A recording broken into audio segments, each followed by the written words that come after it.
dear friends, it is with great pleasure and a great honor to have with us Mr. Kitack. As you know, he has been the Secretary General for the IMO for a number of years.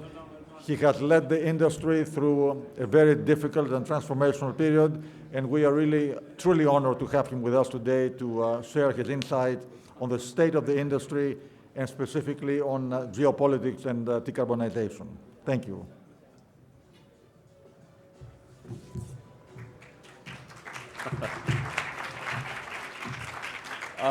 Good afternoon, Excellencies, distinguished participants, and ladies and gentlemen. I'm very pleased to be here.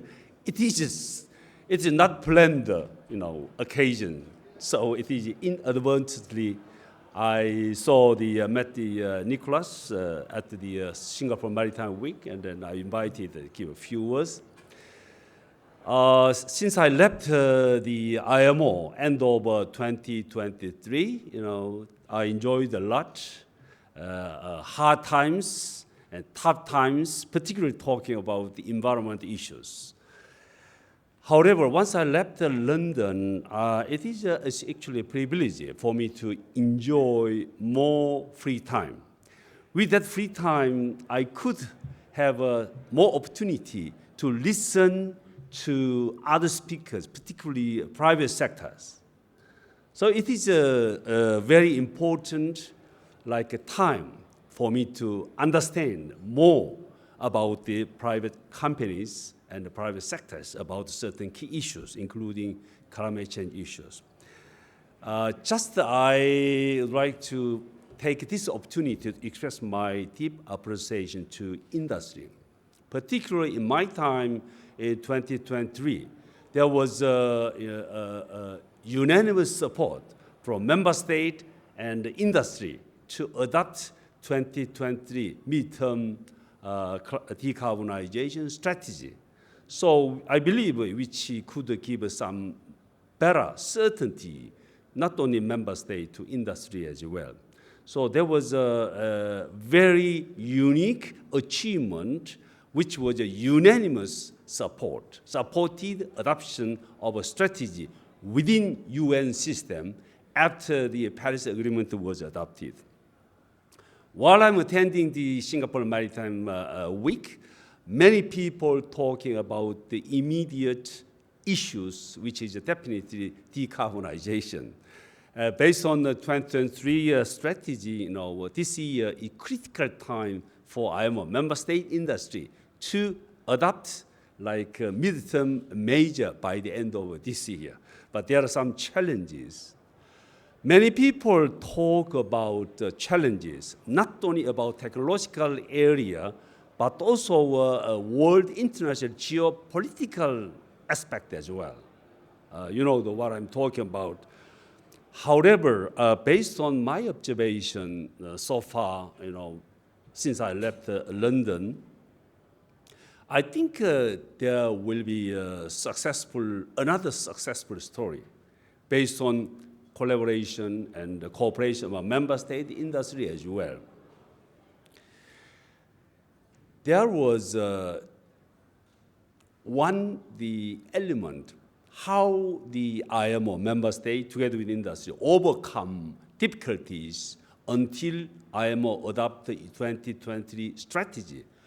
That was, I believe, certain collective leadership, not led by a single individual countries. There were collective leadership among member states together with industry representative, finance, shipyard, repair, bunkering, etc. all worked harder toward a certain collective leadership. So with that in mind, I believe this year IMO definitely will succeed to adopt the midterm measure by the end of this year. Next month will be a meeting, and followed by the end of this year. So there will be a successful meeting. If it is the case, how we set up again, establish the collective leadership?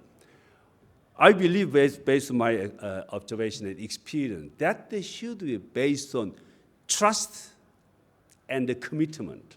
Trust among member states, advanced countries, developed countries, etc.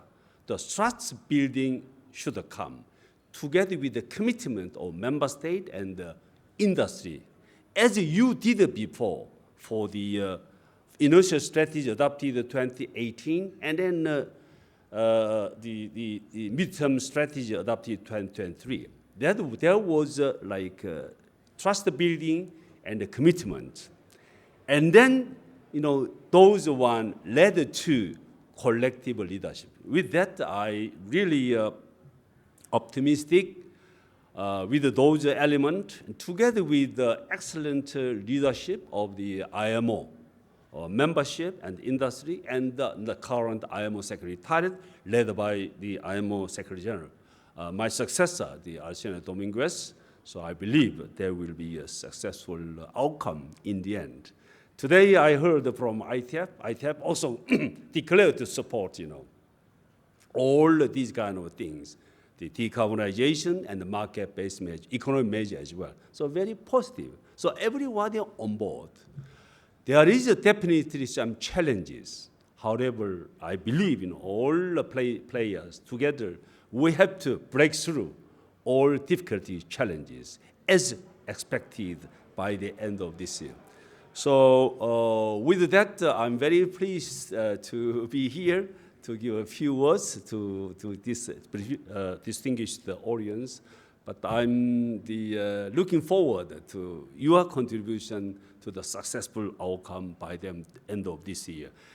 And finally, I personally express my deep appreciation to industry, private sectors. You are working hard based on regulation adopted by the IMO, how to materialize into reality. This is your role from private sector. I really appreciate your hard work. So I wish you all the best and the prosperity in the future. Thank you very much, Nicholas, Captain Ling. Thank you.